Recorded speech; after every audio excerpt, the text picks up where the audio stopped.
صلی وسلم مبارک علی سیدنا محمد و علی محمد۔ سب سے پہلے تو اللہ کا لاکھ لاکھ شکر گزار ہوں کہ آپ سب کی دعاؤں سے اور اپنی ماں کی دعا سے اللہ نے استقامت دی، اور یہ آج 78واں دن ہے کنٹینیوس پرپیچول اریسٹ کا۔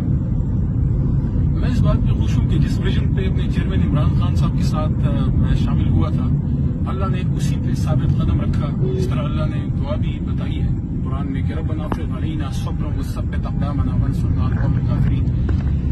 میرا میسج محبت کا ہے۔ عمران خان صاحب میرے لیڈر ہیں اور رہیں گے، اور انشاءاللہ وزیر اعظم بنیں گے دوبارہ، اور پاکستان تحریک انصاف کی انشاءاللہ حکومت آئے گی۔ میرا میسج یہ ہے کہ پاکستان کو سیاسی انتقام کی نہیں، پاکستان کو سیاسی استحکام کی ضرورت ہے، اور اس وقت اس ملک کو ایک پرامن طریقے سے ایک شفاف الیکشن کی طرف لے کے جانا چاہیے۔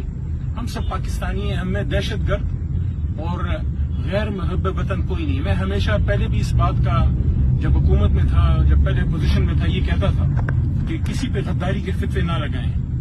آج اللہ تعالیٰ کے کرم سے وہ کیس بھی میرے پہ ختم ہو گیا 9 مئی کا۔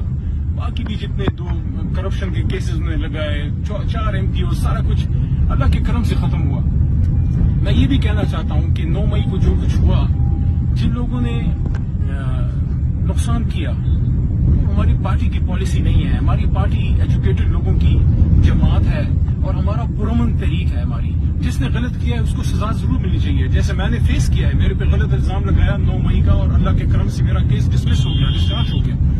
لیکن باقی جو کروڑوں لاکھوں ہمارے ووٹر سپورٹر ہیں، وہ پاکستان تحریک انصاف کے ساتھ عمران خان صاحب کی لیڈرشپ میں ایک اسلامی فلاحی ریاست مدینہ کی طرز پہ وہ بنے، اس کے لیے کوشش کر رہے ہیں۔ باقی جماعتوں کے بھی اپنے ایجنڈاز ہیں، ان کے بھی اپنے مینیفیسٹوز ہیں۔ میں کسی جماعت کو برا نہیں کہتا، لیکن یہ ضرور کہنا چاہتا ہوں کہ تحریک انصاف جو ملک کی سب سے بڑی جماعت ہے، اور عمران خان صاحب جو اس وقت پاکستان کے نہیں امت مسلمہ کے بڑے لیڈروں میں سے ہیں، عمران خان سب کچھ ہو